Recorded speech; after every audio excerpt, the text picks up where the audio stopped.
Meeting to order. It is 10 o'clock straight up. So I ask everyone to mute their microphones and only turn them on when they speak. Please announce your name when speaking. Okay, we're going to ask Alex if he'll take a roll call for the board members, please. Okay.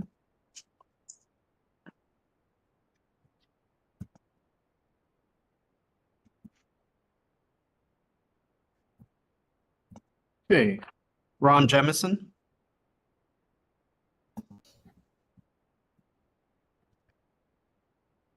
Natalie Enderman. Present. Nellyn Holman. Present. Darren Peterson.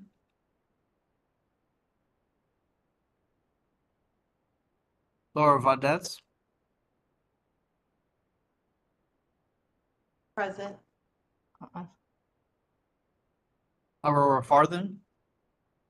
Present. Salvador Flores. Present. And Mary Lindsay. Present. Okay. And we do have a quorum. Do have a quorum. So our next agenda item is approval of our minutes. Was everyone able to preview the minutes from October the 21st, 2024?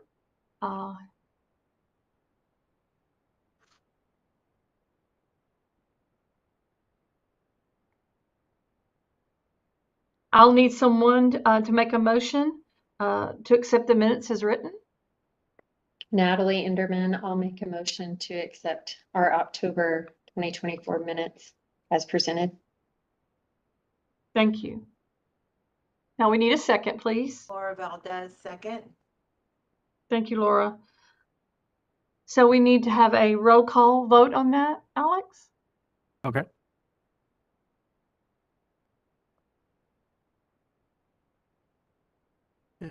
Natalie Enderman.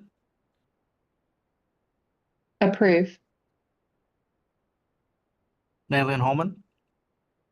Approve. Laura Valdez.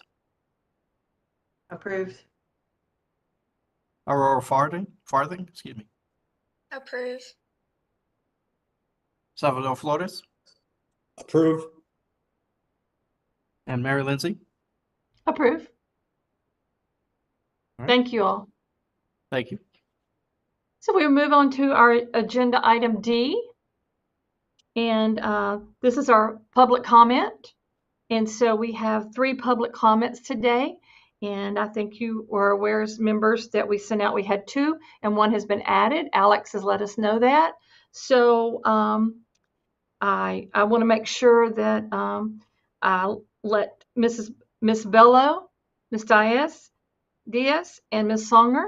Are they all here, Alex? Can I speak to the 3 minutes now?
where I observed the physical demands of the profession and its impact on long-term musculoskeletal health.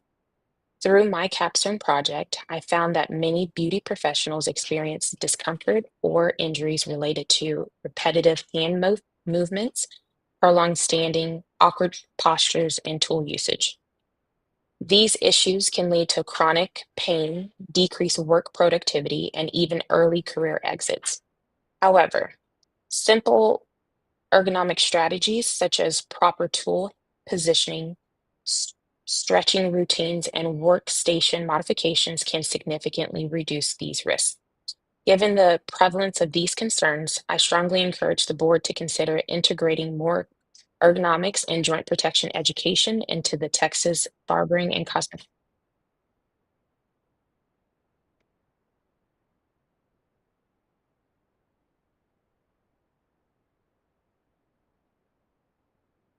Sorry, there's a bit of. Oh, okay. Additionally, offering continuing education credits or CEUs on these topics would ensure that current professionals can access updated strategies to protect their health and sustain their careers. An example would be understanding sustainable design principles, which integrate environmental and social factors when considering product space and a system that aims to solve the environment's negative impacts to enhance the occupant's well-being. Furthermore, the principles of ergonomic or environmental design suggest that minimalist design suites and studios can enhance sound reduction and encourage biophilic design, which utilizes natural light to enhance creativity and foster a more productive environment. Investing in ergonomics education benefits professionals and clients as healthier practitioners or beauty professionals can provide higher quality services over a longer career span. I appreciate the opportunity to present during the public comments of these distinguished members of the board. I'd be happy to share additional insight gathered throughout my capstone experience. Thank you so much for being so dedicated to the well-being of barbering and cosmetology professionals in this thriving industry. Thank you. Thank you very much, Ms. Bello. We appreciate it.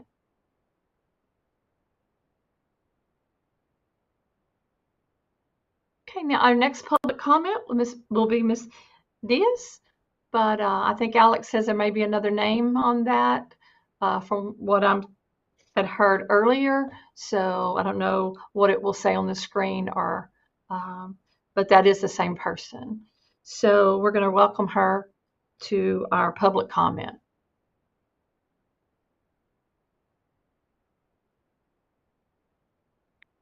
Ms. Diaz, are you there? Hi. Yes, I'm here. And Hi. it's Miss Maldonado. It Yes. is Ms. Maldonado. Okay. Yes. We want to thank you for coming today, and we're excited to have our public comments presented. When you start speaking, we want you to, of course, we know your name now, and tell us your affiliation, who you represent. You will have 3 minutes to speak. Please understand the board members are not allowed to ask any questions or engage in discussion about anything with a specific topic on this agenda. Do you understand these instructions? Yes, ma'am. Thank you. You'll have 3 minutes. Do you have any questions before we start? No, that's okay. I'm just gonna rephrase what I sent in what I Okay. sent was typically in question form, but I'll say it as statements now. Yeah. And you tell us when you're ready. You'll start your 3 minutes. Okay, you can start. Thank you. Okay, thank you. Coming today, and we're excited to have our public comments presented.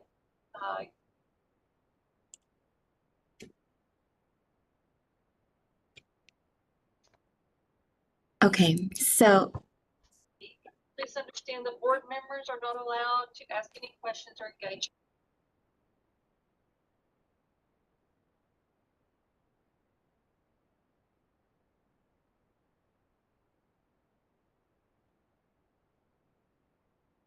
We can't, you must be muted now. okay, I'm here now. Good, Sorry. good. It's watching. It's delayed on the video. Okay, so I had a couple concerns about the way that things were being run on Shears. My name is Millie Maldonado. I am the director here at Heights Beauty College in Houston, Texas. And as far as student enrollment goes, my concerns were coming from directly from the students because there was so much confusion on the update with the hours. And so I would just like to state, and I'm sure this is on behalf of many schools because I know it wasn't just my students who were communicating this, it was many schools and their students as well, saying that there was really not a lot of communication, not a lot of information about how things were going to be run with the new separation of the hours, the 700 and the 300 hours to be specific. And uh, in turn, because there was so much confusion for that when they were scheduling their exams for their written and their practicals, there was a lot of confusion there. Some students were even eligible to take their written exam when they didn't have those 900 required hours, which was so confusing to me and difficult for me to relay messages when what I was saying had no credibility because there were students who were able to schedule exams without meeting those necessary requirements. And so I just want to make sure things don't get out of hand. And in order for that to happen, I need to have very clear communication on what is expected of me. Additionally, when we were inputting hours in that 700 and 300 category, we're a private school, so it doesn't always meet the exact 700. I didn't know exactly what was expected. If that calculated to more than 700, was I expected to remove that extra, 30 hours if the monthly hour was 730. If I was expected to move the 30 additional or extra into the other one, or how my main concern here was that there was no communication on how that was expected for us to do on the administrative side. And then when we would go on there for Shears, it would say you can book now, and there was nothing available on the calendar for us to get in and get these questions answered. And so that was kind of concerning because I was worried about inspectors and what I was going to tell them if they were to come in. And then the last issue that I wanted to bring up was schools or, studios that are doing certifications and things like that without any credibility or any licensing, and how that's being regulated, if that's being regulated, if there's a department that is going to be targeting these places. Because for schools that are accredited and work with TDLR and work really diligently to make sure we're meeting these criterias, they're taking our money, they're taking students' money, and it's not fair. And we want to know how, if things are being reported and nothing is being done, what additionally do we need to do to make sure we're, getting rid of this? Because it's dangerous, is what I like to say. It's dangerous to have these kind of things out here available for students. And a lot of students don't know that it's illegal. So basically, that's it. That's all I had to say. Those were my concerns: the Shears reporting system and TDLR regulations and enforcements. Thank you for your time. Thank you, Ms. Maldonado. We appreciate it. Thanks, Ms. Maldonado. This is Steve Bruno, Deputy Executive Director for Licensing Services. And while Ms. Lindsay was correct, we can't engage in a lot of discussion. I do know that we'll have an update later in the meeting on Shears. And then we always encourage anyone who's concerned about any unlawful activity or illegal activity to file complaints with our enforcement division. But I will make sure after the meeting that we'll get in touch with you, and I'll be able to hear anything else specifically. Thank you. Thank you. Thanks, Steve. Okay, so our next public comment is from Ms. Songer. And so if she's out there in the waiting room, we can bring her in. Madam Chair, At this point, she has not Okay, joined the meeting. okay. Mm-hmm. So we just continue on out here. I'm in. Hi, Lorraine.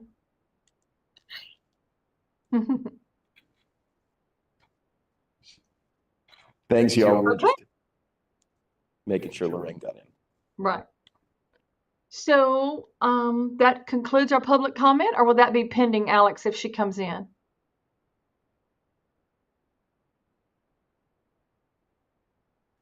That discretion. Okay. Okay.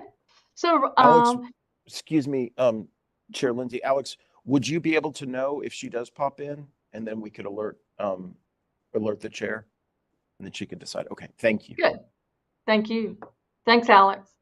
Okay, so we'll go on to agenda item E, that's staff reports. And we're going to call on Jennifer Cortez to give our staff reports.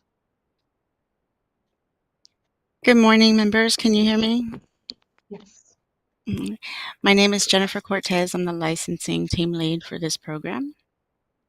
And as you can see in front, we have provided you with the report reflecting our licensing statistic numbers for the fiscal year of January 31st, 2025, compared to our fiscal year from 2024. As shown in the report, our licensing population continues to increase, as you can see.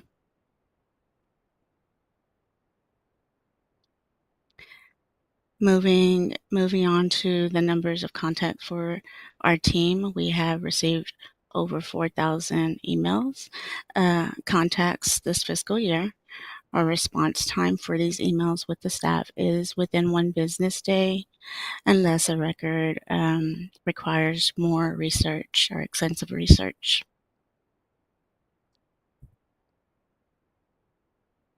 Next on the agenda items, you can see our current projects. It's reflecting our current projects is regarding our Class A barber that went online live online on September 8th. There have been about 617 applications filed online by the Class A barber students. 90% of those licenses have been issued as of the date of reported submission. With that being said, we have only 40% of the eligible Class A students have applied online. And that concludes my report. Okay. Do y'all Thank have any you. questions? Thank you very much, Ms. Cortez. Okay. Board Mhm. members, do you have any questions, Ms. Cortez? I personally think, Mrs. Mary Lindsay, that online only 40% took advantage. I think that'll grow.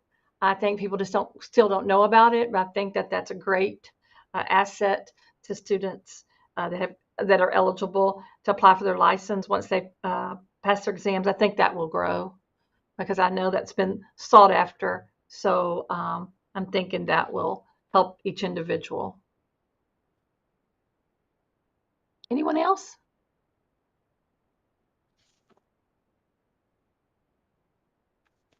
Okay.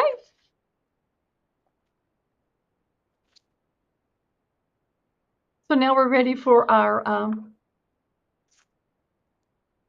next education examination division report from Simone Cortez. Good morning, everyone. Good morning. I'm a program specialist with our Education Examination Division. I'll be presenting these statistics to you today. The first statistic we have is our curriculum statistics. Our approvals are looking about the same rate as last year. We can scroll down a little.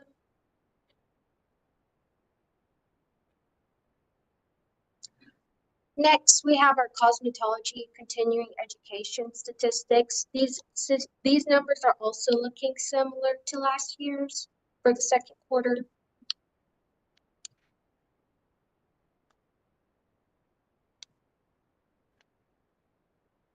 All right, moving down, please.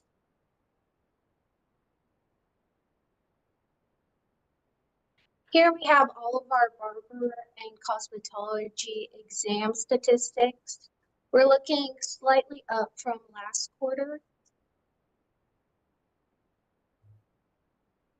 We see presented here that our number of total test takers has increased slightly, but our pass fail percentage is looking similar.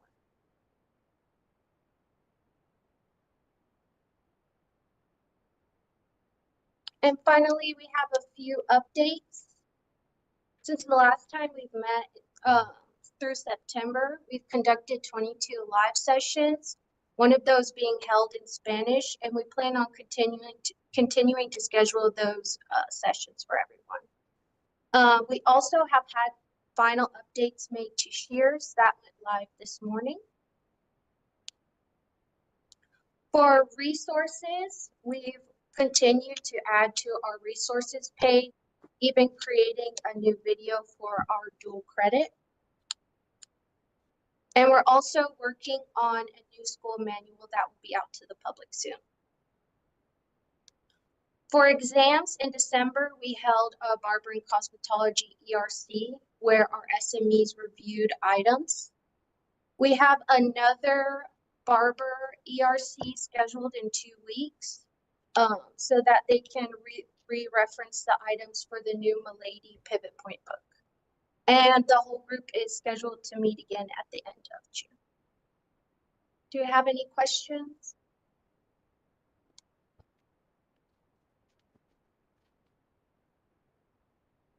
Ms. Cortez. Salvador? Yes, Yeah. Ms. Cortez, thank you so much for that information. Couple of questions really quick, and I don't know if you can answer this for me or not, but I am a little concerned when I look at the barbering and cosmetology examination stats. When we look at the barber written test and the operator written test, those numbers are pretty high. I mean, we got too many students failing the exam. So my concern is, what are we doing in reference to making sure that that is taken care of, or what can we do to support that? Because to me, those numbers tell us a lot. It really does, especially if they are paying to take this exam. Yes, thank you for your question. So our exams for barber and cosmetology are peer written by our SMEs. In December, we did have the barber and cosmetology exams looked at. So all of the items that were doing poorly or doing too well were reviewed.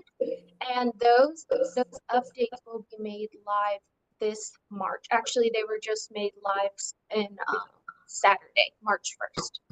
So we are continuing to look at the exam where we can improve on that because it is a concern for us as well. And where can they find that, Ms. Cortez? Once that they're published, is it on the website or where? Yeah, Abby. What are you referring to? The failing, that you're saying that they're going to be able to know exactly maybe the areas that they're failing at? So on the report, it does indicate which topics the test taker, how many marks they got on certain topics. So that is indicated on the breakdown of the score report provided by PSI. Thank you, Ms. Cortez. One last question on your exam updates. I saw almost the third bullet at the bottom. All written barbering cosmetology examinations are scheduled to be republished. What exactly are we talking about that? Is it new testing coming up, or what is that? No, so they're going to be re-referenced. So of course, all exam items have to have some sort of reference to our book that to the book that they teach to. So they just want to make sure that they have the correct references to those questions and that everything is lining up with the curriculum that's being taught. Thank you, Ms. Cortez. Thank you so much for your time. And thank you for those questions. Again, it's Steve Bruno. I just wanted to jump in real quick and say that as was noted with newer questions and fresher questions, we'll continue to keep our eyes closely on those pass rates and continue to analyze anything we can. We share those concerns that you raised. So thank you. Thank you, Steve. I would also like to add one more point. If test takers take a look at our CIB, our Candidate Information Bulletin, there are practice tests available through PSI.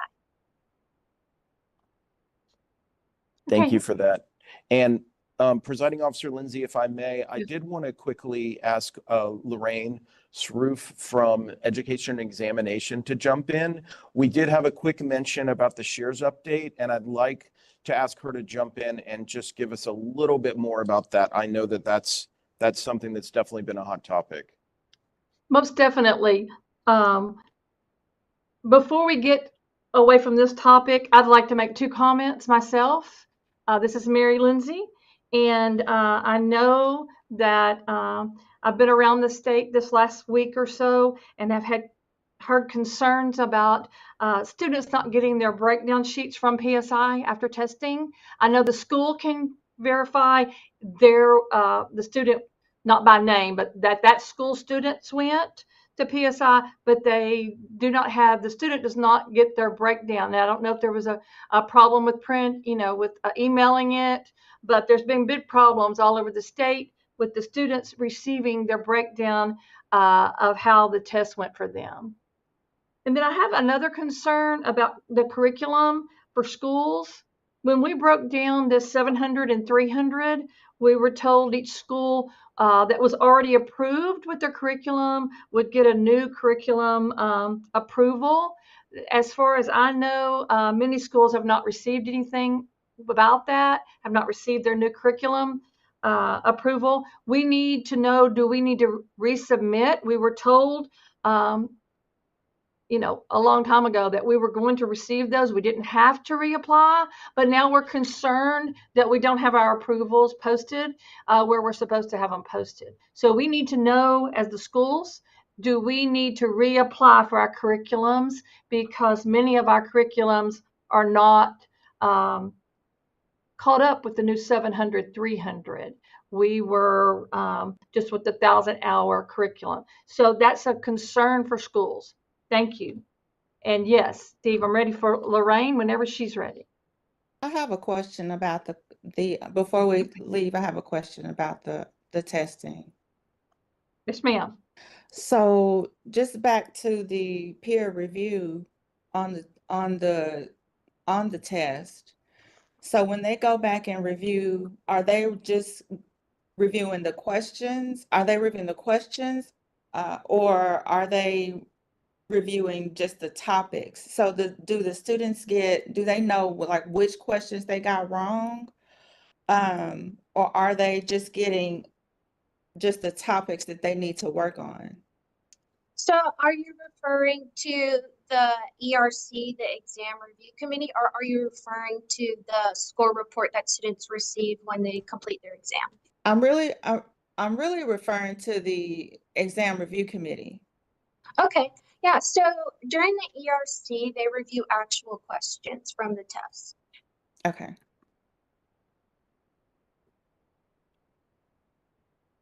Okay, anybody else from the board? Then I think we're ready for Lorraine. Okay, turn it over. All right. Good morning, board members. I did want to provide an update regarding Shears because of the many questions we've been receiving. And I know that you all have been concerned about when those final updates were going to be made.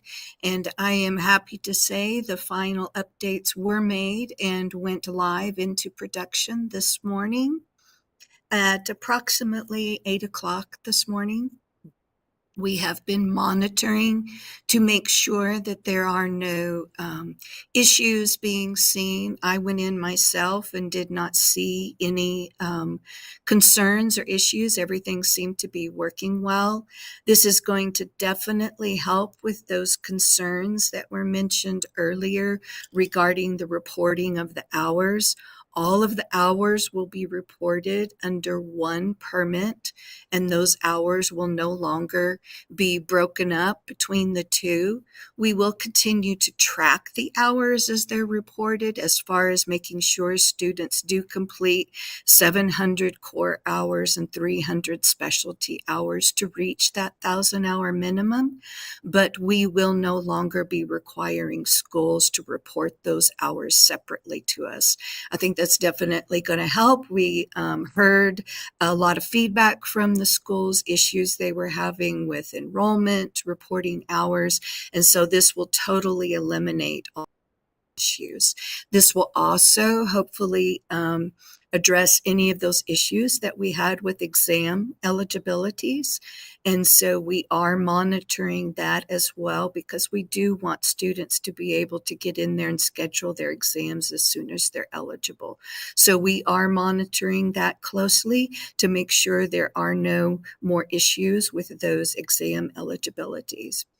I did want to point out, Simone did share, but we have already held 22 live sessions with schools, and those were received really well.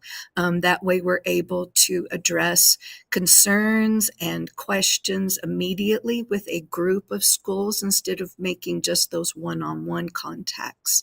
We do have more live sessions going to be starting next week. Those will continue. We will be having several sessions each month. And the purpose of those is for schools to come in and ask those questions. And if there is an immediate concern, then we're able to get that communication out to the schools as quickly as possible. We do have a resource page that has a list of FAQ questions, the questions with the answers, and those were updated as well. And those are already on the website, and you can get to that link directly from the Shears login page. We want to make the booking of your session and the resources available directly from the login page. And so that way you're not having to go to multiple pages on the website. We are also working on more videos to be added to the resource page to address some of these immediate concerns. It does take a process getting those videos taped, but we are working as quickly as we can just to make sure we're providing the schools as many resources as possible. So I just wanted to come in. Thank you, Simone. And just give you an update that things are moving and progressing forward. Thank you. Thank you, Lorraine. We appreciate it. And I know y'all have been working so hard to help the schools out there, and I know it's been, but change sometimes is not easy. I think it's a benefit, but it's hard sometimes when we have to move forward. And I know y'all have worked really hard. E&E has done a great job communicating back to us. Thanks, Lorraine and Simone, for trying to sort us all out and help us. We appreciate it because it's been kind of crazy. But I think that at the end, at the final stages, we'll see that everything's improved. We just had some growing pains. So thank you very much. Any other questions for Lorraine or Simone? Okay. Salvador? Mary, just a quick comment. Just thank you so much, Simone and Lorraine, and also Steve. I know your work is never recognized at one moment, but I mean, we really appreciate you listening to our audience. Thank you. You are quite welcome.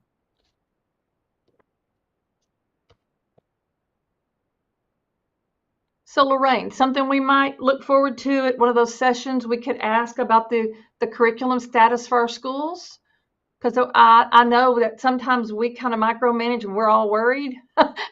At a school meeting I went to, we were, have you had, do you know your curriculum's approved? And we all were just really kind of nervous. Not that we know that the hours trump all that situation, but we just want to make sure that we're doing what we're supposed to do. So maybe we'll attend the live session and ask those questions there. Thank you for reminding me of that. I did want to address that. We are working towards getting those curriculum certificates of approval out. That team has been a little behind just because of so many coming in, but we are trying to make that a high priority and get those out as soon as possible. So. Okay. We just were a little concerned and nervous about that. So, but we appreciate your up front, the students were what were most important with those hours and getting them to sit for exams. So we do really understand the process, and we were behind on some things. So just need to make sure that we are doing what we're supposed to do from the school side of it. Thank you. Any other questions? Steve, did you want to say anything else? No, thank you. We appreciate the flexibility in getting Lorraine in to give that explanation on y'all's behalf. Thank you very much. Thank We you. appreciate it. Thank you. Mhm. So now we're ready for customer service division. Claudia Enriquez. Hi, good morning, advisory board members and TDLR staff. My name is Claudia Enriquez, and I'm the customer service manager for this program. I'm not sure if you can see the report in front of you, but our statistical report did show an increase in total contacts for FY 2025 in comparison to FY 2024. The increase was significant for the call volume received. The emails, there was a very slight increase on that from the previous year. But other than those statistics, I'm happy to answer any questions you may have. Any questions, comments from the board? I know, this is Mary Lindsay, and I know that the increased calls have come a lot from helping us with shears and trying to ask questions. So I think these live sessions that we're going to have are really going to help.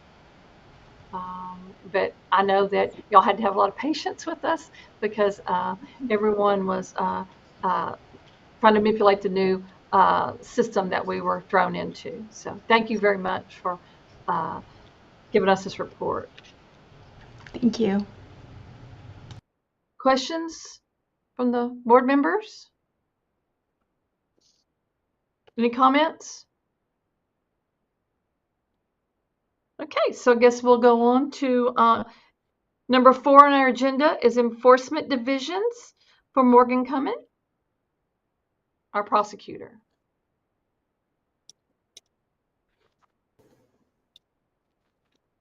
Hello, my name is Morgan Cumming, and I am a prosecutor in the Enforcement Division.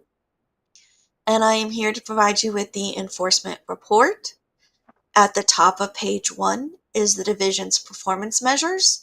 This is the information that is used by the legislature. As a reminder, the legislature is currently in session, and when needed, I've prepared bill analysis on bills that may impact barbering and cosmetology. The performance measure materials are organized so you can compare fiscal year 24 and fiscal year 25 through the month of December for both fiscal years. I would like to draw your attention to the performance measures average time for closing complaint, as in days. For fiscal year 2024, for barbering, the average case was closed within 212 days, but this decreased in fiscal year 2025 to about 85.49 days. And for fiscal year 2024 for cosmetology was 219.69 days, while fiscal year 2025 was 115.91 days. This trend can also be seen on all TDLR programs. For fiscal year 2024 was 210 days, 210.72 days, but in fiscal year 2025, this has decreased to 186.14 days. Please also review the 2 case summaries on page 5 of the report. If you have any questions, I'm available to answer them now.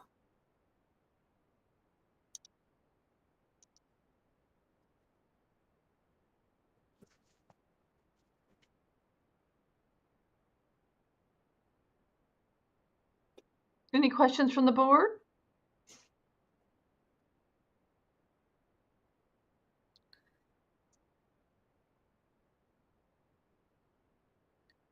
You may want to look at bottom of page 4 has top cosmetology violations for fiscal year 2024 and fiscal year 2025. Towards the bottom is unlicensed school, which was 0 in fiscal year 2024, but it's 5 cases as of 2025 to address the public commenters question. And just to explain that there were unlicensed schools that resulted in disciplinary action in fiscal year 2024. However, at that time, the drop-down menu for the violation was unlicensed establishment / school. But we've changed now the drop-down menu to be unlicensed establishment and unlicensed school. So they've been spread out into 2. So those numbers don't so they separate, so you can see which is an unlicensed establishment versus an unlicensed school. So you can expect that to continue. Morgan, thanks so much for that update. That's awesome. Thank you for making that separation so we can see that data. Yeah.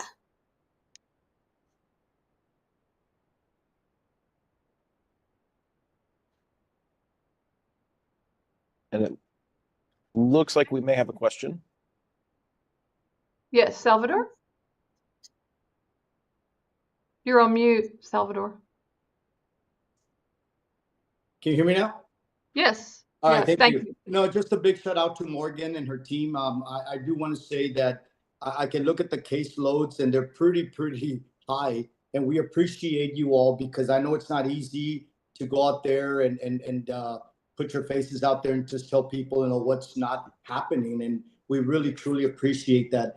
And another comment really quick, if we look at page 3 to 5 on the top barber and top cosmetology violations, I think this would be just a suggestion. I think this would be really good for anyone that does CE courses, that they're aware of this because they should be able to use this information to pass it on to our constituents and also our cosmetologists and barbers to prevent more actually violations and to help also on the caseloads. Just a quick note. So just to explain that particular data set, that's just when we open a case, the reason that we opened a case. That's not the ultimate finding of the results. That's the results and disciplinary action, which is on page 4. So page 3 is, hey, we got a complaint and this is the reason they were complaining. Page 4 is, we did an investigation, we did prosecution, and we got an order, and this is the violation that was found. So that's just the difference between those 2 sets of data points.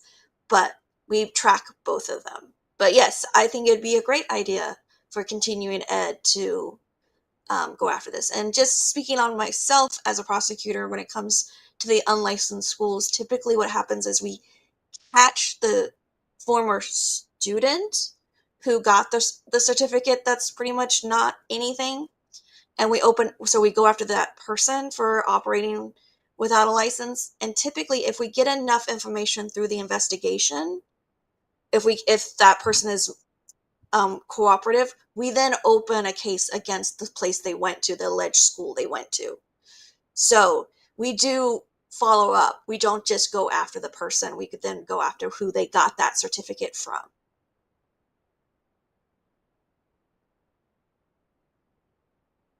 Sounds great. Thank you for your hard work. All right, y'all have a wonderful rest of your day. Explaining all of that. Sometimes we don't get it. Thank you. Thank you. Bye. Okay. Bye-bye. So then we'll go on to item number 5, Compliance Division, and we'll have Angela Sanders, our program specialist, tell us about some current projects. Good morning, Madam Chair and board members. My name is Angela Sanders. I'm the Cosmetology Program Specialist within the Compliance Division, and I will be presenting the report for the Compliance Division. Currently, we are working and continue, as always, to work on answering questions or assisting with questions from other divisions, as well as the public, our licensees. We just continue to assist with that in any way possible at all times. I would like to highlight a few outreach events that we do have, that we have attended and we have upcoming. Our first, I'd like to highlight, we did attend the Image Expo back in October 27th and 28th in Houston, Texas. And at the Image Expo, we held an informational booth. And we were able to connect with, hundreds, thousands of licensees that visited our booth and answered various questions from scope of practice, licensing requirements, education requirements, just the full gamut. Also, we held barber workshops with the city of, with Eagle Pass, the health department, city officials, industry members, and these were held, there were 2 workshops held. One was November 25th of 2024 and another January 16th of 2025, and these were held virtually. And the topics during these workshops, we answered questions regarding, law and rule. One question was, what are the red flags from a customer point of view when entering a barber shop?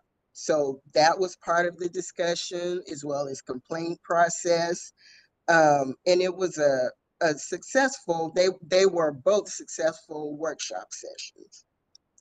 Also, we held, and this did not appear on our report because it came in kind of after the report was submitted, but I do want to mention that we participated in the Cruising Through Careers event this past Thursday, February 27th, that was held in Round Rock at the Round Rock Sports Center. And what this was an event that was hosted by the Texas Workforce, and this was Texas Workforce Solutions. And this was for 7th and 8th graders in the Round Rock area. And the purpose for this event was basically just to provide a hands-on look at the different career fields that are available, kind of getting an early start, maybe in hopes of assisting these students in choosing a CTE or career and technical education career path. So our booth was actually visited by approximately 450 students. Flyers were handed out and regarding information on the TDLR Barbering and Cosmetology program. And Sean O'Neill, our barber program specialist, was available to answer the questions any questions that the students may have had. We do have an upcoming outreach event, the Crowning Barber and Beauty Expo, April 25th and 26th in Longview, Texas. And this will be held at the Broughton Recreation Center. And on Friday, the 25th, we will be participating, I should say, in an open panel discussion with high school students in attendance. And the purpose of this, they want to promote a positive relationship between TDLR and students, because we all know students kind of hesitant to interact with TDLR, or maybe a little scared when you hear TDLR. So the purpose of this discussion is just to kind of let the students know we are here for them, and TDLR is here to help them be in compliance. On that Saturday, the remainder of that Friday and that Saturday, we will be hosting again an informational booth for those that may not want to speak, in public. They can always come and visit us in our informational booth if we have to speak with them one-on-one, and just provide general information as we do. If you have any upcoming outreach opportunities that you would like for us to participate in, just contact either Angela Sanders, myself, or Sean O'Neill, and we'll be happy to assist you. That concludes my report. If you have any questions, I'll be happy to answer for you. Thank you, Angela. Quite interesting. Thank Those you. 8th graders, right? Yeah, I did that yes. myself not long ago. That was quite interesting. So we Yes. appreciate your support. and always Thank appreciate you. your support with students and helping them understand what Thank you. TDLR does. That's important. So Yes, thank you. any board members have any questions? Okay, thank you very much and have a great day. We will now You proceed too. on Thank you. to item 6, field inspections. Juan Munoz. Good morning, Madam Chair and members of the board. Good My name is Juan morning. Munoz. I am the field manager for our Central Region for field inspections, and I will be briefing you on our statistics today. The first part of our graph here shows you the comparison between the number of total inspections we're able to complete during the same period in fiscal year 2025. It's a slight increase from what we were doing last year, so we're doing pretty well. And also our school numbers were on par with what we completed in fiscal year 2024 during the same period. Through fiscal year 2025 so far, field inspections has referred approximately 711 barbering and cosmetology inspections to our enforcement division. And then listed below are the top 4 violations, and those have to do with employing unlicensed individuals and cleaning implements in our esthetician, in our nail salons, our pedicure, manicure stations. Our next section is the top 3 violations for our fiscal year 2025, and these are the ones that we've cited the most so far through fiscal year 2025. And then finally, in January 2024, our Field Inspections Division began to track violations where field inspectors were able to provide on-site education and assist the licensee come to compliance. And so far in fiscal year 2025, 1,604 corrections have been made and documented and successfully resolved on-site while the inspector was still at the inspection. So just one of our continued efforts to try to provide customer service and assist the best we can while we're still there. Pending any of your questions, that concludes my report. Thank you very much. Any questions from the board? We can kind of see where those violations come from, which we already kind of saw that when Morgan went through some things. So that's very interesting. Salvador, did you have something? Okay. Anyone else?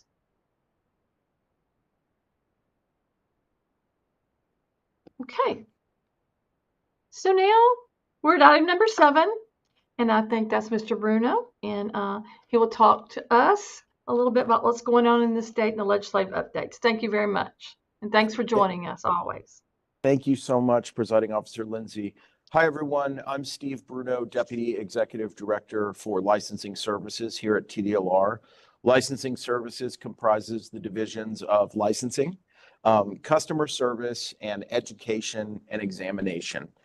Before I get into my legislative and other updates, I'd like to note that it's a pretty historic day here for this advisory board and for me and for all of us at TDLR. This is our first advisory board meeting since former Director of Education and Education, former Director of Education and Examination, Ray Pizarro, retired at the end of last year. In addition to my role as Deputy Executive Director, I'm currently acting as Director for Education and Examination. And it's been a very exciting time for me to work even closer with the staff and with you all. In addition to myself being new, I know that you all have previously met Courtney Arbor. She's our new Executive Director, who's been on board since last summer. And I also want to announce Susanna Cutrone has been hired as Deputy Executive Director for Regulatory Services. So we've got a lot of new leadership here. Excited to work and interact closely with you all as we continue moving forward. I wanted to thank everyone for your patience with us. I know that we've got some challenging systems and we've been working through some updates. We were very excited to be able to share that this year's updates went live today. And I just want to thank you all and thank our team for continuing to work together as we work through those. And as the program continues to grow and mature, I've shared some observations with some of you in the past, and I know that this program continues to be our largest program, and I believe it will in the future. We've got more schools, we've got more students, more practitioners, and it's just very exciting. Our state is growing. We are clearly open and ready for business, and people see that, and this industry is quite attractive and quite robust here in Texas, and we're all very proud of that. On the legislative update front, I wanted to share that I believe right now there are 5 bills being tracked. Alex, would you be able to share the home screen quickly for me at TDLR? I'd like everyone to see where you can go to see the latest updates, not only for the Barber and Cosmetology program, but for all programs. During the legislative session, as some of you may be familiar, we keep a list on our website where you can go and see what's happening with the various programs regarding any filed legislation. Of course, we are simply a regulatory agency. This is for information only. We don't advocate for or against anything, but we do share this information and then encourage you to contact your legislator as you see fit. On our homepage, there's a banner that goes across the front, and you'll see one called Legislative Update, and I think we'll be able to share it in a second, if that's okay. Should I try to do that from my end, Alex? I'm sorry. Sorry to put you on the spot here with my, I'm quite a low-tech person, so thank you, Alex, and everybody for your assistance.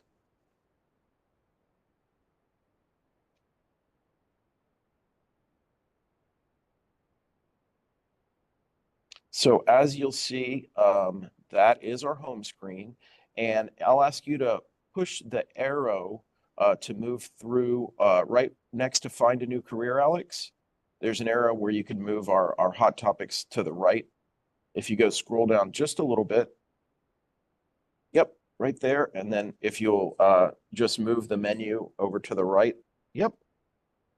There you go. This is a scrolling update. Sometimes when you visit our page, this might be the first screen that you see. There are 4 that rotate and you can go through them.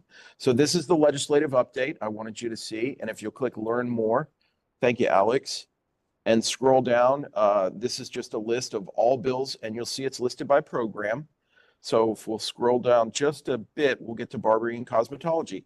And there is a list of the 5 bills currently being tracked. Of course, new bills are filed every day until the bill filing deadline. So this is where you'll want to go. And if you could just click on the first one as an example for me, Alex, you'll see that it'll take you to a page where you can see all the information about this bill.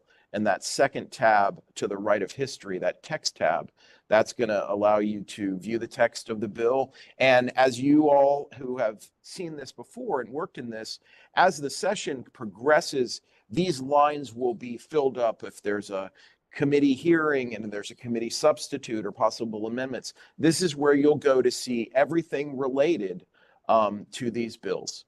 And so that is a nice feature that I want to make sure everyone's aware of.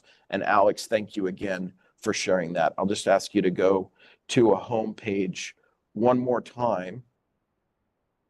And yep, thanks. Yep, that's it. So that's where you'll go, and that'll be on our webpage throughout the legislative session. And Alex, if you don't mind, you can stop sharing that, and I appreciate your technical assistance very much. Next time, I'll give you more of a heads up. There is a pilot project that I want to give you an update about. Late last year, the leadership of San Jacinto College approached a couple of our commissioners with a concept of having the licensing exam serve as the final exam for those students and having the ability for those students to take that exam on campus. We are currently working with San Jacinto College and PSI to explore that as a pilot program. I will be giving updates to this advisory board and to our commission as that moves forward. The idea is that this would not necessarily replace existing things, but open up new ways of doing things with the same exam, the same contents, one thing that the staff and I have been talking about lately, and one observation that I'll just quickly share since stepping into the deputy executive role and now acting as director for education and examination, is that we've got, as I said, more schools and different types of schools. We have high schools, we have community colleges, we have private schools. And while everyone is united in the ultimate goal of producing excellent and qualified practitioners, those all operate a little bit differently. As we begin and to move forward in this new day here at TDLR with new leadership, and as we continue implementing legislative changes and other things, I just want folks to, what I'm encouraging our folks to do is be open to different ways of exploring things.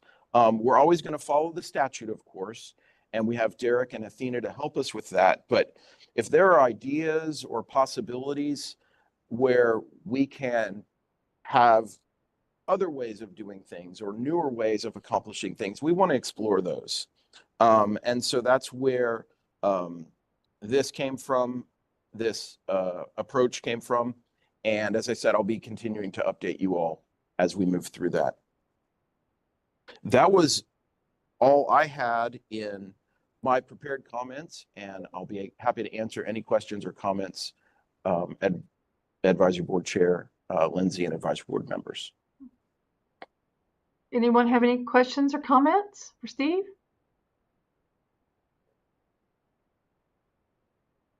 Well, thank you all, and I look forward to the rest of our meeting, and I look forward to continuing working closely with you. Thank you. Thank you. Okay, we'll go on to item F, discussion and possible recommendation on the proposed for the rules. Good morning. Yes, hi Derek. Yes, hello. Thank you. Good morning. My name is Good Derek morning. Burkhalter. I'm the Deputy General Counsel for TDLR. And today I'm going to be presenting items F and G, and they're kind of tied together. So I'm going to kind of present them as one and ask that we kind of vote on them as one. So you will remember back 2 sessions ago, right now we're in the 89th legislative session. So back in the 87th session, House Bill 1560 combined the barbering program and the cosmetology program into one. And it told us that we had to adopt rules by September 1st, 2023 to reflect that in our rules, which we did that, and we adopted rules effective, or on January 1st, 2023, we adopted rules that became effective September 1st, 2023, August 1st for schools. And as part of that, we left transition provisions. So we wanted those rules to say, this is how the rules apply before September 1st, 2023, and how they apply afterwards. And so now that we've come long enough in time past that date, we need to now look at removing those transition provisions and cleaning everything up to make it one standard set of rules that applies to everyone equally, and we don't have to reference old provisions kind of looking backwards. And so agenda item F is dealing with chapter 82, which was previously dedicated to just barbers. And so because that's no longer necessary, we're going to fully repeal that chapter. So everything that dealing with barbers will now be in chapter 83 along with the cosmetology stuff. And I just wanted to share with you that rule text so that it's very clear what we're repealing here by repealing chapter 82. Okay, can everyone see the screen where it says chapter 82 barbers? And is it big enough for everyone to see? And again, I'm just showing you kind of what is being repealed here. These were just the few things that we had left in place to tell us, what applied to barbers before that September 1st, 2023 date.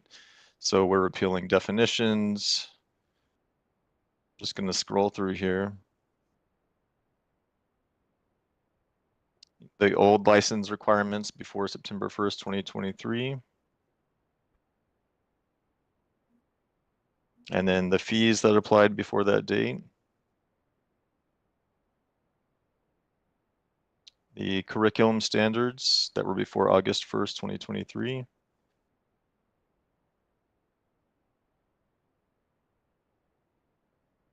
And we're repealing those charts that went along with it.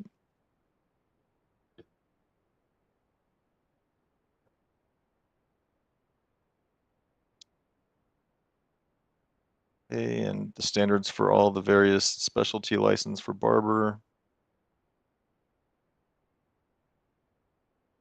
Okay, so that's the full chapter that we're repealing here in chapter 82. Now, all of these provisions will be now addressed in chapter 83, and I'm going to switch over to that chapter so you can see the changes we're making there.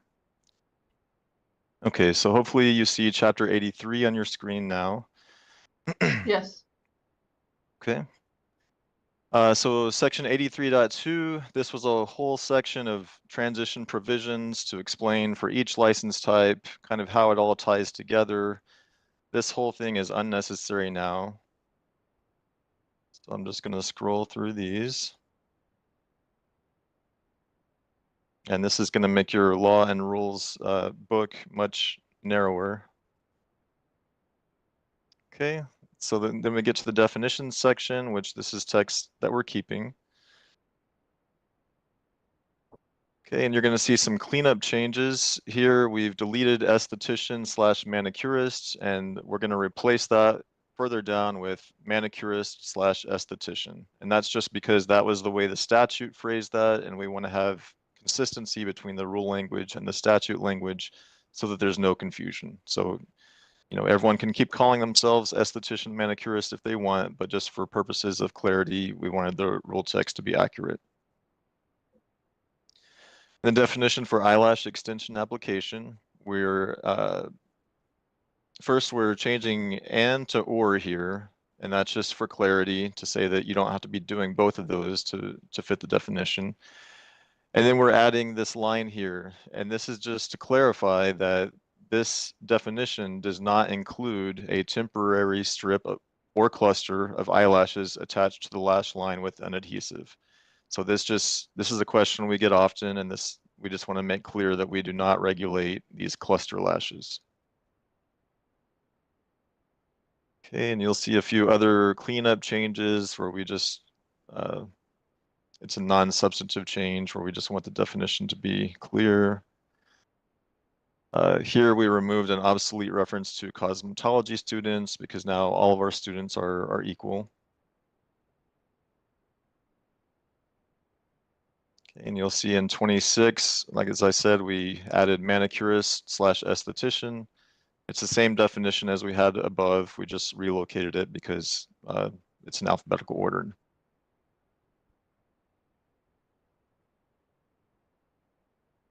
Okay, looking at 37, the definition for safety razor. This we just rephrased a little bit to make it a little bit more clear and enforceable.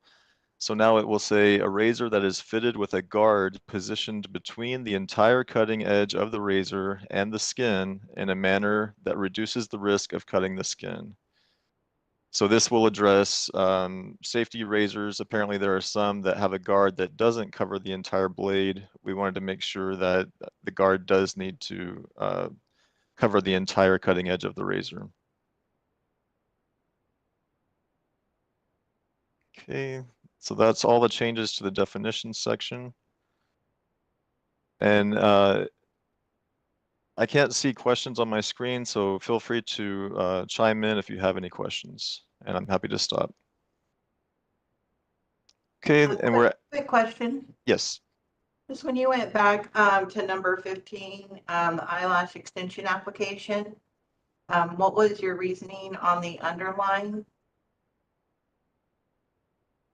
This sentence, this last sentence, that was to make clear that we do not regulate cluster lashes, the ones that are just an adhesive strip, because the definition of eyelash extension references single fiber extensions.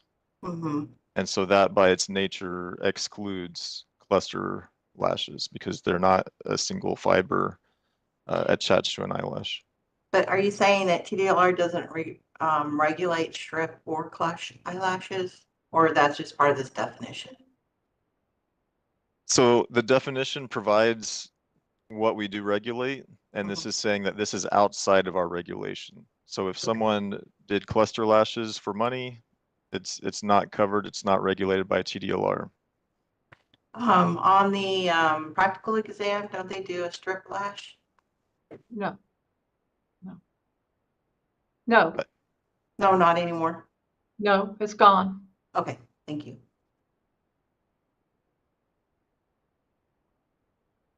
Thank you for the clarity. Okay, we're adding new section 83.15. And this is about the application of the chapter. So this is about exemptions that exist, and it's to clarify 1603.0013. I'm going to switch over to that text. And you'll see that this is the statute that provides all the various exemptions. And I'll kind of cover those as we go through them. So looking at B, for purposes of 1603.00137, the term natural hair braiding includes, and then we've listed here at 1, 2, 3 what it does include. So twisting, wrapping, or braiding hair by hand that results in tension on hair strands or roots, forming dreadlocks by hand, and shampooing, drying, or blow drying a client's hair in preparation for natural hair braiding. So this goes back to the statute, paragraph 7 that's mentioned here. And you'll see down here at 7, the chapter does not apply to a person who performs only natural hair braiding. And so the rule that we're adding, it's just kind of clarifying what we mean by natural hair braiding. Derek. Yes. Yes, I have a quick question, just for clarification purposes. I just want to make sure I'm getting this cleared, but on the number 3, shampooing, drying, or blow drying a client's hair, I guess my question is, I think if I'm correct, anyone can do a braid without a license. Is that correct? Correct. Yes. Okay. Yes. So my question is, can they blow dry the hair? Because that's what confuses me. I understand the shampoo and the drying, but the blow drying, are they allowed to blow dry the hair without a license? Yes, and that's what we're clarifying here, is that when the statute says natural hair braiding is not regulated here, we're clarifying here that shampooing, drying, or blow drying, we consider that to be a part of natural hair braiding. So it's not something they would need a license for. All right, thank you so much. Just want to make sure I tell my people correct. Appreciate it. Absolutely.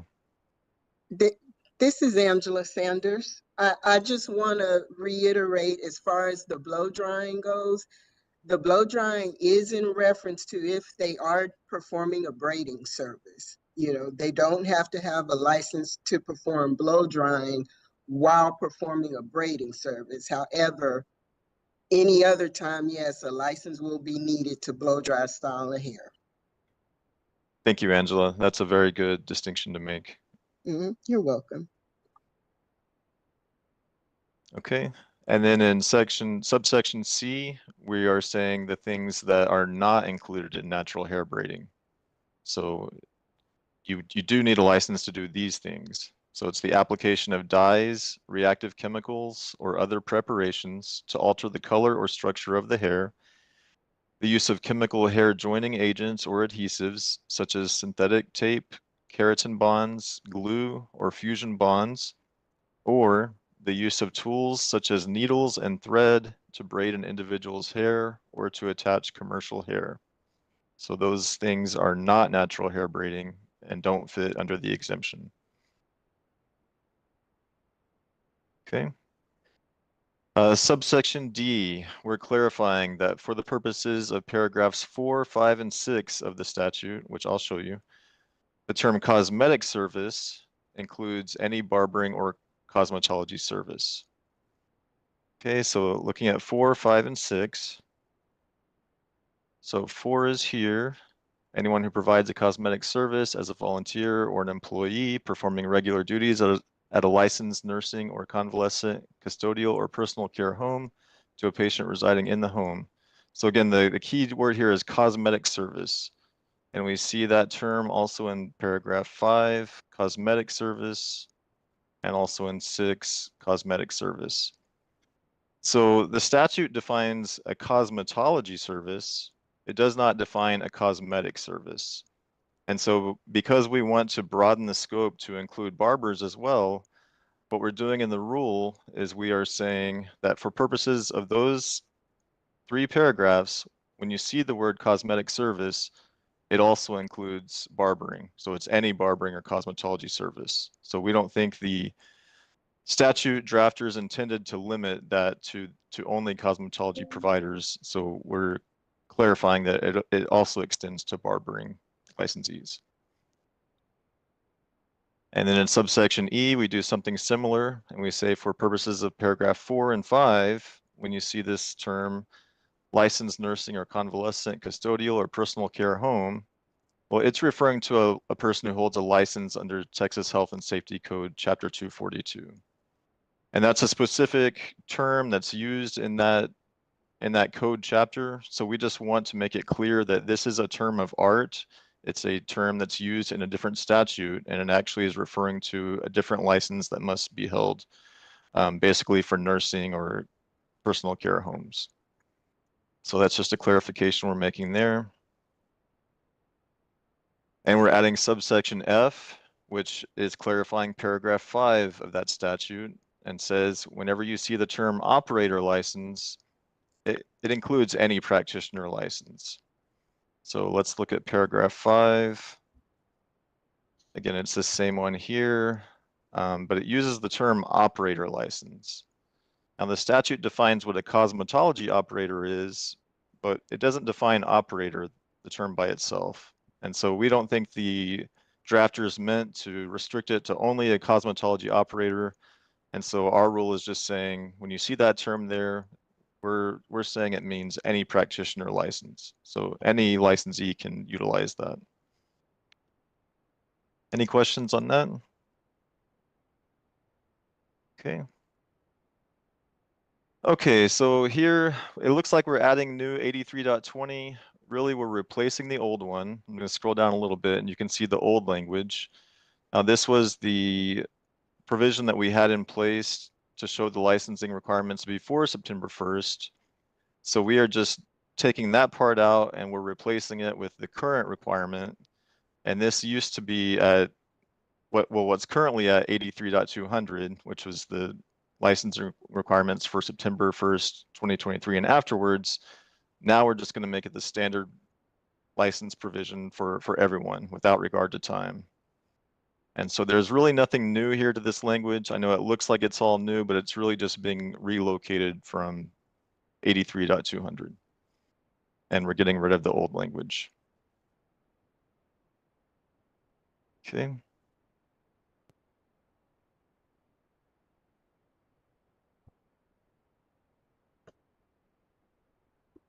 We get to 83.22, we're making some small changes here.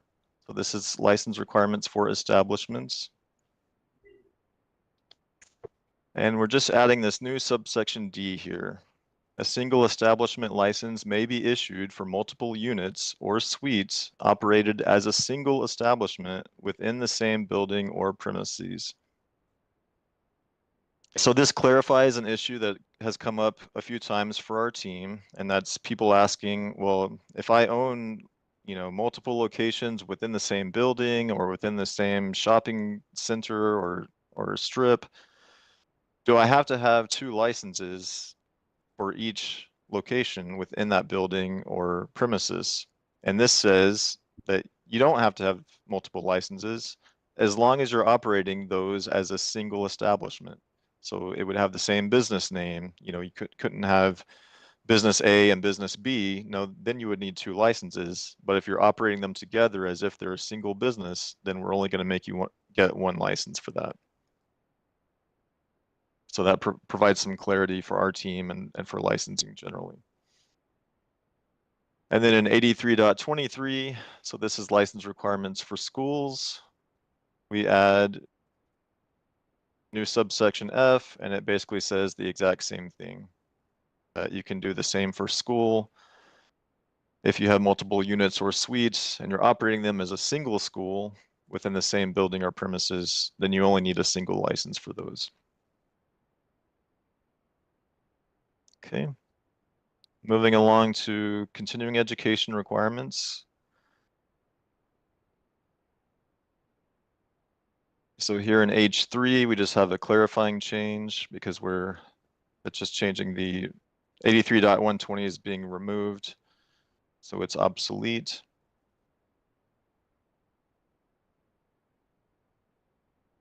And then we have a small change here in subsection K. We're adding this language in Texas. So that means a licensee who has held a practitioner license in Texas for at least 15 years can have these reduced continuing education requirements. So that limits it to the experience must be in Texas or holding that license. And that simplifies things for our licensing team because it was difficult for them to have to look at the out-of-state licenses and determine, how long did they hold that? Was it the equivalent of one of our practitioner licenses and all that? So this just simplifies it for our team and says, this is for people who held a Texas license.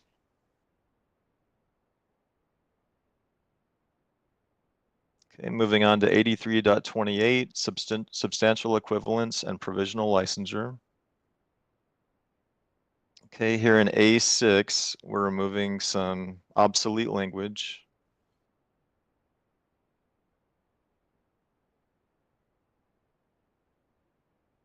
And then in K, we're removing obsolete reference to Chapter 82, which is being repealed. And then we're adding the phrase outside of Texas. And this is just to clarify that you can't get work experience credit for unlicensed work that you've done in Texas. This is just acknowledging that folks outside of Texas may have experience that can count, substitute in for hours, but we're not saying that in Texas you can gain experience, unlicensed experience that would count towards hours. So that's just a clarifying change. Okay, moving on to 83.72, responsibilities of schools. Subsection C, we're rephrasing a bit, and we're saying each school must ensure that any alterations to a school's floor plan are in compliance with the Act and this chapter. We're removing the requirement that the school notify the department of any alterations. And that's because when we receive that notification, we don't really do anything with it. It just kind of gets stored and we don't send out an inspector to make sure everything is done right. So this just puts the responsibility on the school to ensure that any changes are in compliance. And then the next time that we do an inspection on that school, at that point in time, we will determine the compliance. So this just streamlines things a little bit for the department and for schools, allows them to make changes that they don't have to notify us of immediately, but they ensure that they're in compliance with the Act and the rules. And we check that when we do our next inspection. Okay, looking at subsection F3, we're just removing some obsolete references to provisions that will no longer exist. In subsection H here, we're just rephrasing this a little bit to make it more clear. The way it was phrased, wasn't clear whether credit hours had the same requirements. And here we're just saying you can use time clock or credit hours, but you have to maintain a daily record of attendance. So that wasn't clear the way it was phrased before. We're just making that clear. Subsection K2C, we're just correcting a reference there. And likewise in subsection Q here, we're just changing a reference that's affected by these changes. In subsection U, we are removing the requirement that the school must have a classroom separated from the laboratory area by walls extending to the ceiling. So we looked at that, and the statute says we can't have requirements for facilities that aren't related to health and safety. this question came up and we couldn't really identify health and safety reasons to have the wall extending to the ceiling. And so now the requirement would just be that the classroom must be separated from the laboratory area. It doesn't have to be separated by walls, so it can kind of be in the same room, but it still needs to be separated off by some method. It just needs to be clear that here's where the classroom is and here's where the laboratory area is. You don't have to have a piece of construction to separate the two.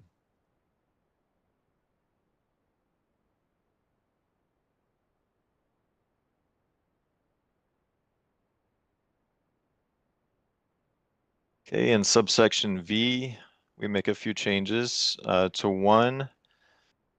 Before the change, it said that schools must have a notice that a copy of the school's most recent inspection report is available. And we're just adding language here that says, in addition to a notice, you can actually just post the inspection report itself. So it gives you some options to either post the report or post a notice that the report is available.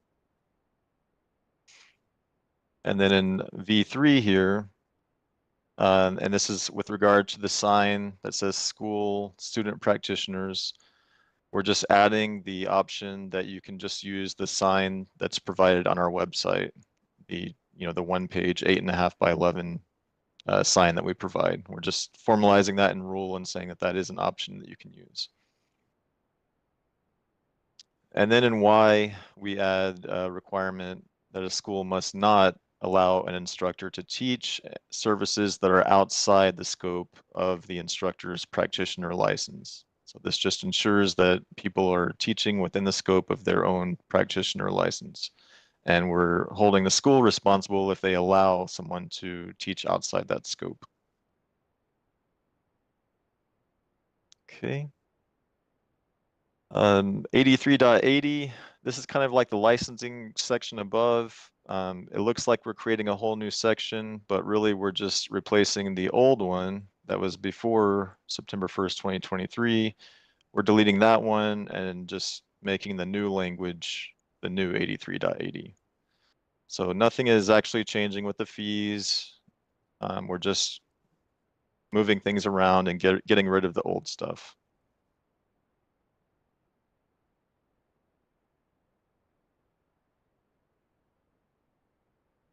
Okay.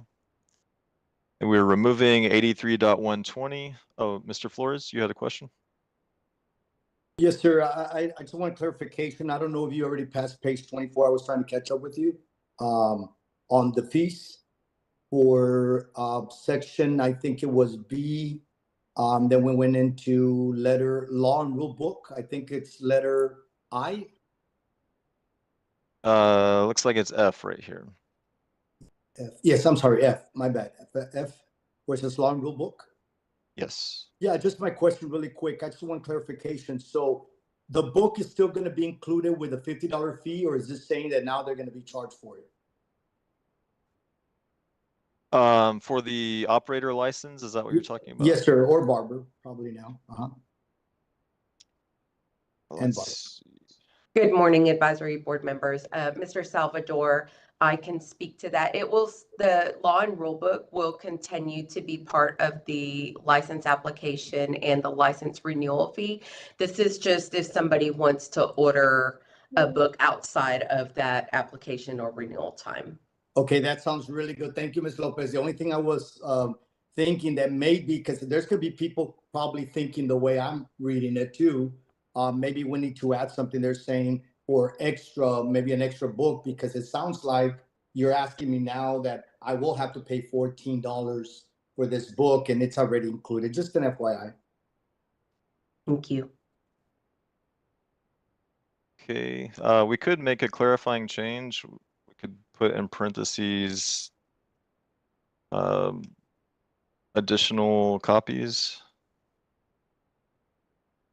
That sounds really good. Thank you. Yvonne, would that be okay? Yvonne Lopez? Yes, I believe that would work. Okay, great. Thanks, everybody, for the collaboration on that. Thanks for the question, Mr. Flores. Thank you. Thank you, Steve.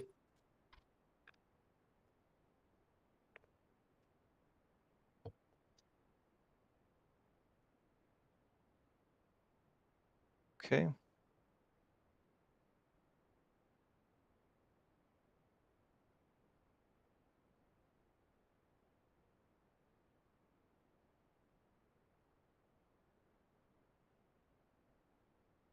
Okay, so we've deleted the old curriculum requirements. Here we're deleting the old license requirements. Or, I'm sorry, these are the ones that were relocated to new 83.20. So it looks like they're deleted here, but they're really just relocated. And then the same with the fees section. So this is the on or after language that we relocated to new 83.80.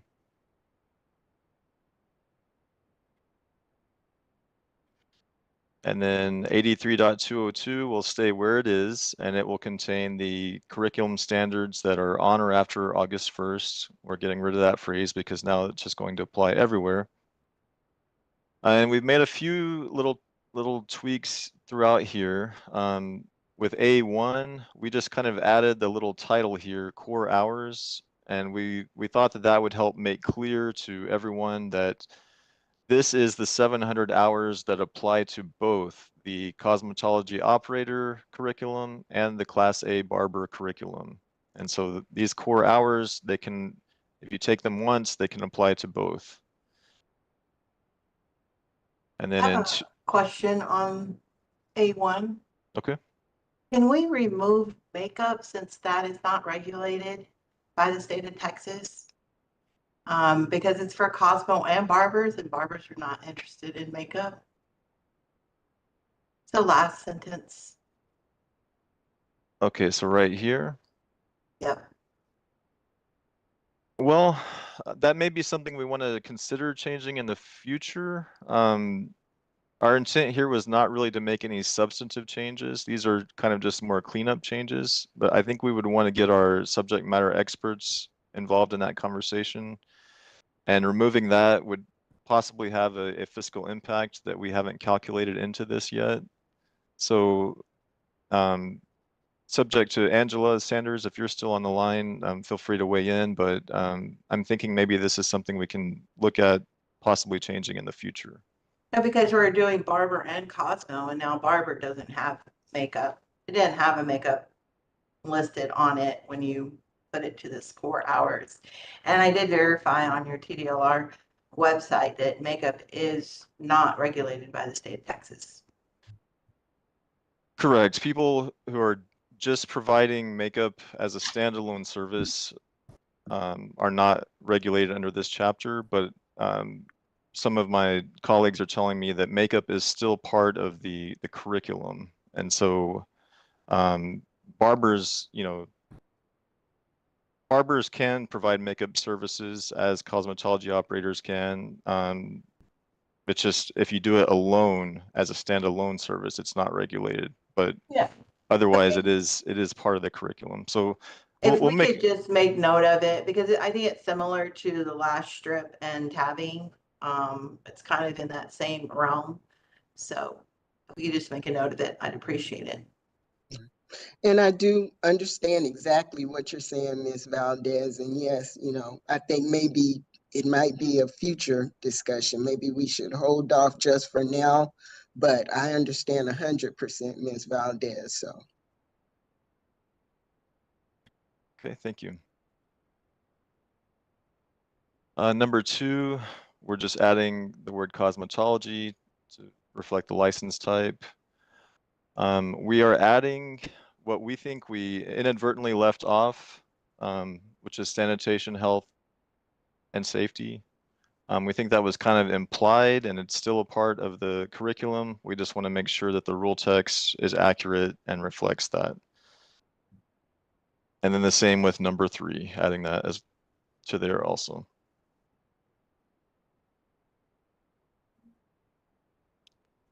Okay.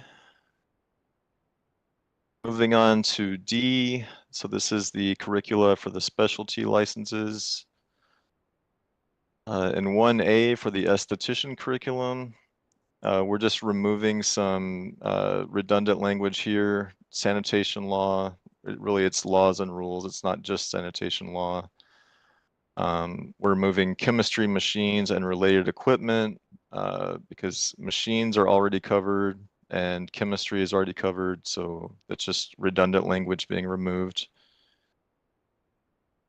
In section 2 for the manicurist curriculum, we're just adding health here next to sanitation and safety just to be consistent. In paragraph 3 for the manicurist esthetician curriculum, down here at C, again, we're removing chemistry machines and related equipment.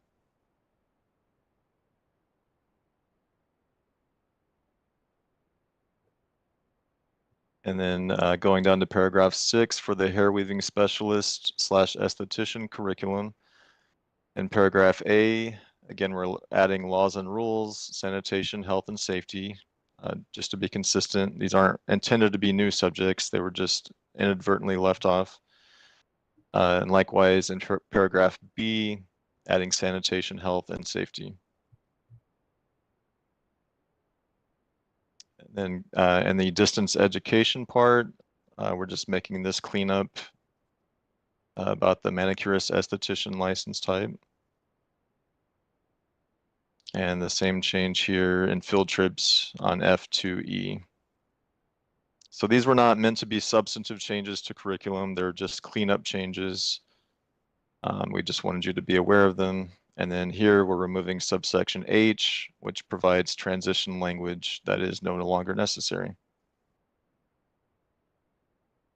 Okay, so that concludes the changes that we're proposing today. So I've noted the one change that we made to 83.80, the law and rules book, being that it's an additional copy. So with those changes, we're seeking a motion to recommend publication of these two chapter changes. So that would be the repeal of chapter 82 and the amendments to chapter 83 that we've discussed with the one change. So as I said, we're seeking a motion to recommend publication of these changes. And then that will allow the rules to be published in the Texas Register for a 30-day public comment period. And then we would be seeking to take these rules, well, we would have another advisory board meeting after that public comment period so that we can bring to you all of the public comments and consider if we need to make any adjustments to the rule changes.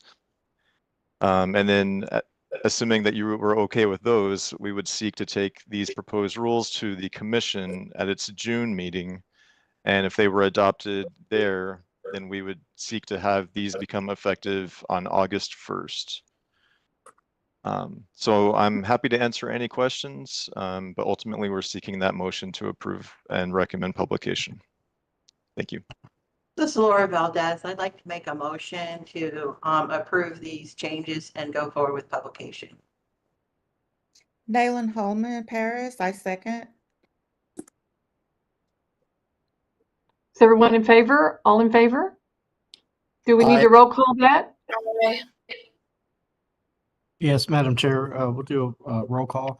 I just wanted to clarify that this will be for, this vote will be for both items F and G together. Is that correct?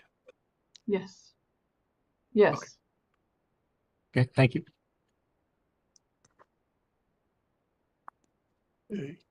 Natalie Enderman, Natalie, approve. Nayland Holman, Approved. Laura Valdez, Approve. Aurora Farthing, Approved. Salvador Flores, Approve. and Presiding Officer Mary Lindsay. Approve. All right. Okay. And the motion passes. Thank you.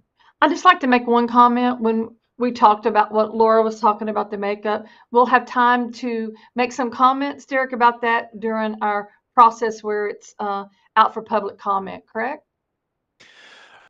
Well, people will be free to comment on that, but that is probably a change that we can't make in this rulemaking because it may have a Right. fiscal impact that we'll need to look at. Later. So anyone is free to comment, but that will be a change that we'll bring to you in a future rulemaking. And I So know we needed to get through all those rules, and we need to. I just wanted to make a comment about the rule books that the students get when they apply for their permit.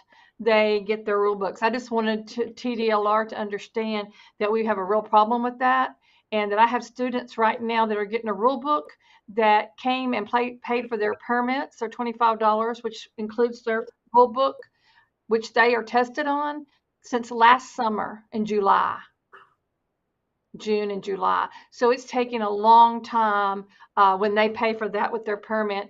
And that's something that they're tested on, and they need that.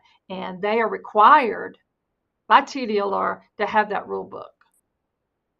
So I just kind of want to throw that out there. I see the necessity to have it, but I don't understand what's going on with the students receiving their rule books now. Sometimes they say it's their address, but not all of them.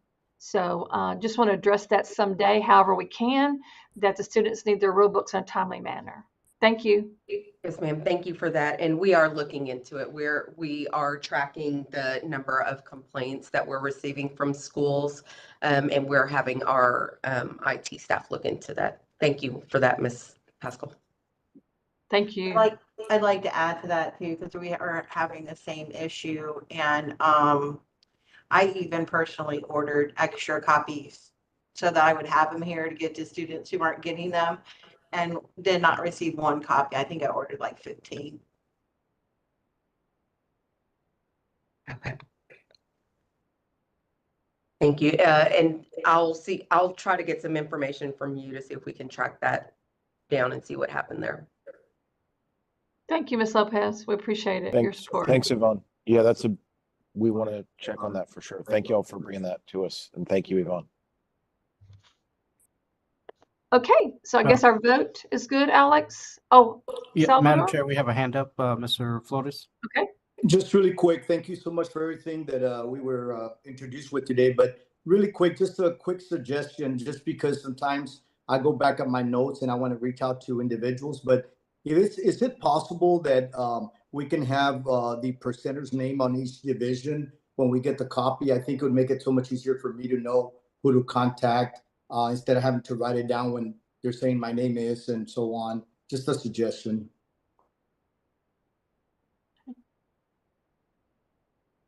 Okay, so Alex, we're okay to go to item H. Yes, ma'am. That's discussion about exam pass-fail rates, and I think Salvador had something to say about that earlier. So, am I right? It's an open discussion. So, comments? That's what I have on my agenda, just a discussion about exam pass-fail rates, and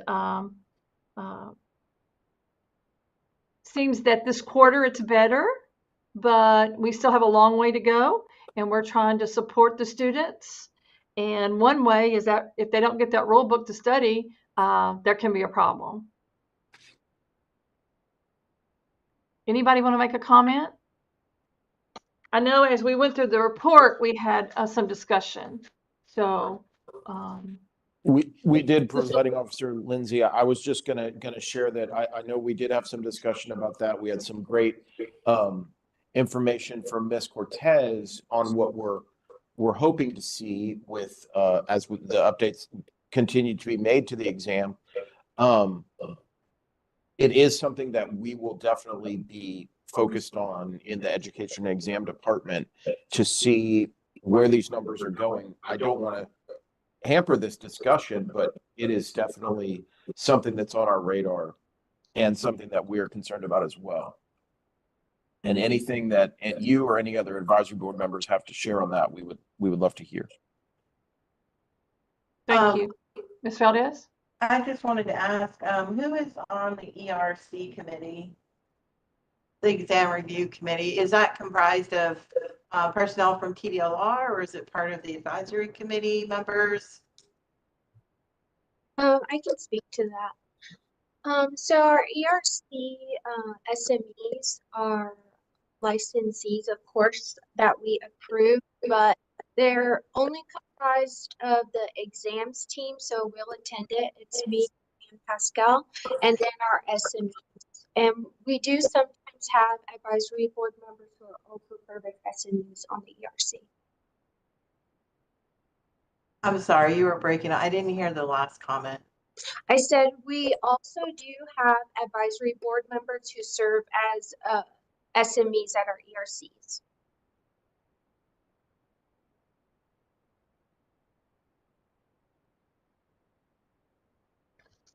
I just want to make myself available if there's any opportunity to be a part of the exam review committee. And once again, I think we all have the same purpose in trying to help our students pass, because, you know, I see students in here. I understand that there's a number of students who may have challenge with testing, but then I also see some students who usually perform very, very well and still struggling with the exam. And so that concerns me. So I love that y'all are looking at it and trying to, you know, help find a solution for that. So. Ms. Valdez, I do know that through TDLR, there is a call out that goes to apply. Have you seen that? So you might want to, you know, you can apply. It comes out through TDLR, puts that out there in need. So when they need a new ERC, so you can apply for that position. I don't know how often. Yeah, I think I've seen it before. I was just curious. I don't know how often that goes out. So TDLR can help us with that. I would also like to clarify that some of our SMEs also work in our compliance division as well.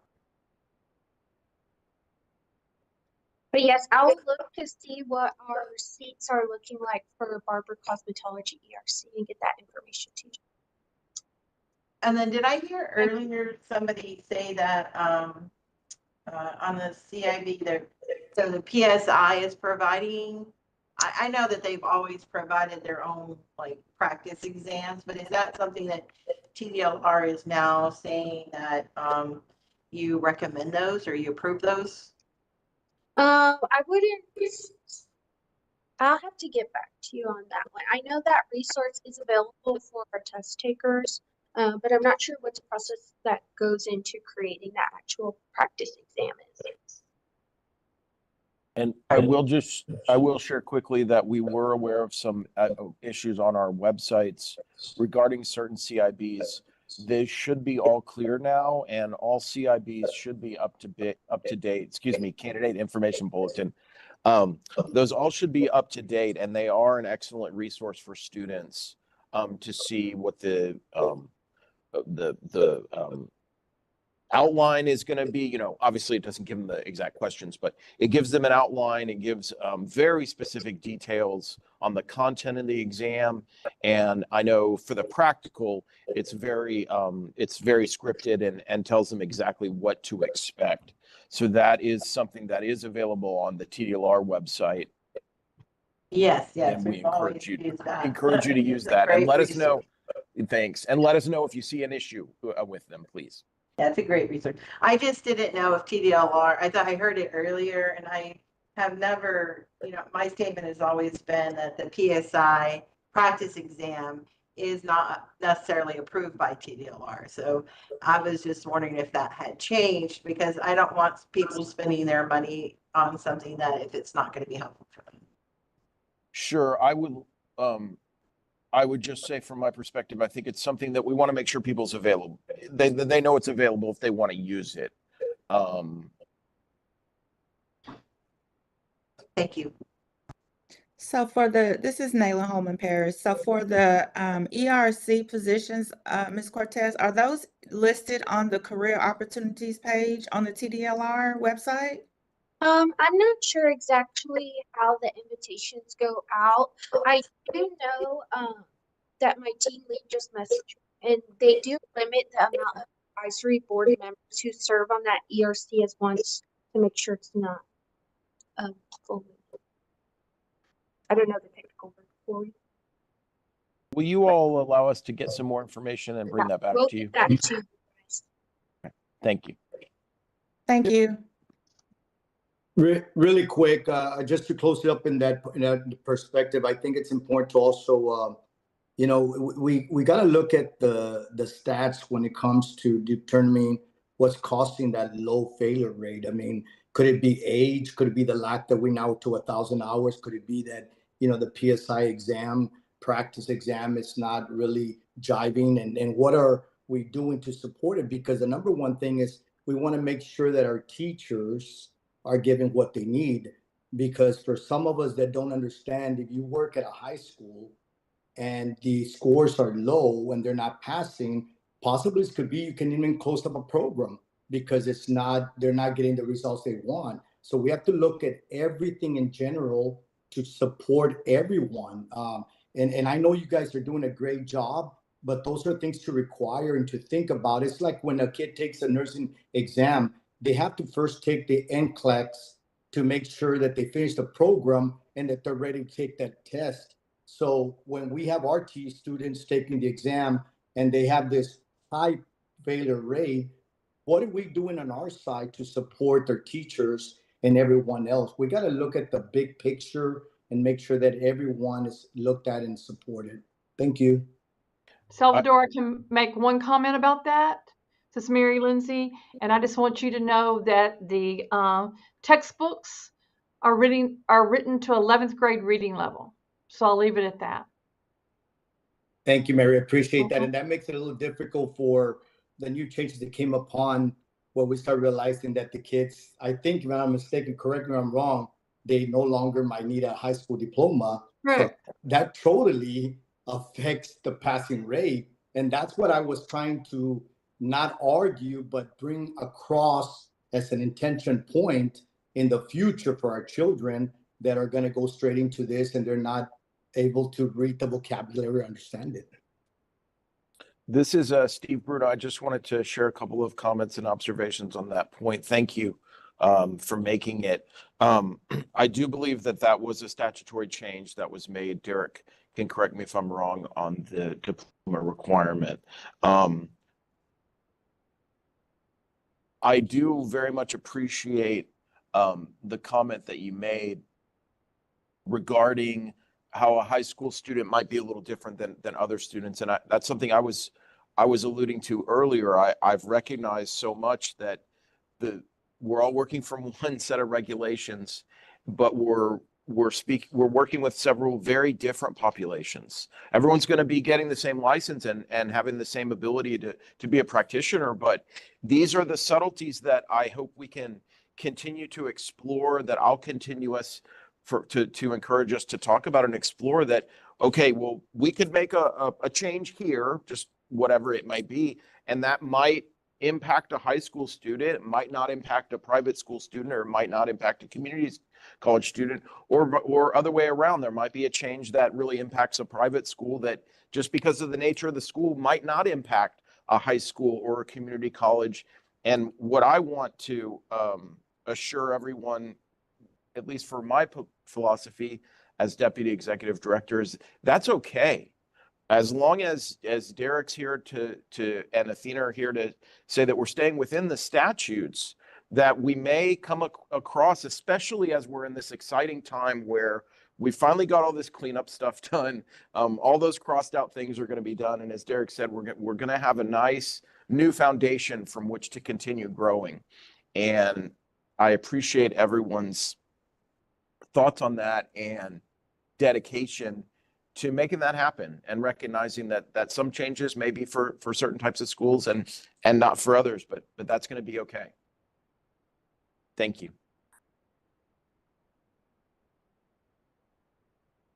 Sounds good. Just looking at it is something that's important to us all as advisory committee, and I think that improvement is always an important application that we want to get into. So we're excited about that. Okay, any further questions on the pass-fail? Okay, so we're going to go to item I, and it's a recommendation for the next advisory meeting. And Any recommendations for the next advisory meeting as far as agenda items? I'm sorry I missed that. Agenda items. Any agenda items? This is I'm Derek. sure we'll have. This is Derek. Of course, we'll be bringing back to you these proposed rules and the comments, the public comments that we received on these, and we'll be discussing whether any changes should be made based on those comments and possibly a recommendation to the commission to adopt. Thank you, Derek. Welcome. Anything else? Agenda items? Okay, I'm sure we'll have some come up. Derek, Go would ahead. it be too soon to put the makeup thing on there? Do we need to wait a little longer for that? Well, we'll need to wait on that because we have another set of proposed rules coming down the pipeline, but we kind of want to get these in place first so we can focus on those. So we won't be ready to have new changes to present at that point in time. And we're looking at probably the middle of May for that upcoming board meeting. All right, thank you. Okay, I think that the staff will poll and get us a date for our next time and location of our advisory meeting. Is that correct? Alex, that'll be forthcoming? Yes, Madam Chair. When we get all that set up, I will send out a poll just like for this one, and we'll go from there. Any other further business before we go to adjournment? If I could Steve? just quickly add, Presiding Officer, that as we're continuing to think about it and prepare for the next meeting, if folks do have proposed topics, please get those to Alex and we can add to the agenda for next time. And I just want to say thank you to everyone. It's been a really wonderful meeting. Really great stuff. Thank you. And we're ready to go to item K, which is adjournment. Is there any? One more thing to say. I'm sorry. Okay. Yes, Simone. Information for joining the ERC, so we will be forwarding that. Thank you. Okay, we're ready to adjourn. It is 11:58. Thanks everyone for your great comments on the meeting, and thanks for everyone for joining us, and especially for TDLR support and all the advisory members for joining us today. Have a great day. Thank you. Thanks, everyone. Thank Have a wonderful you.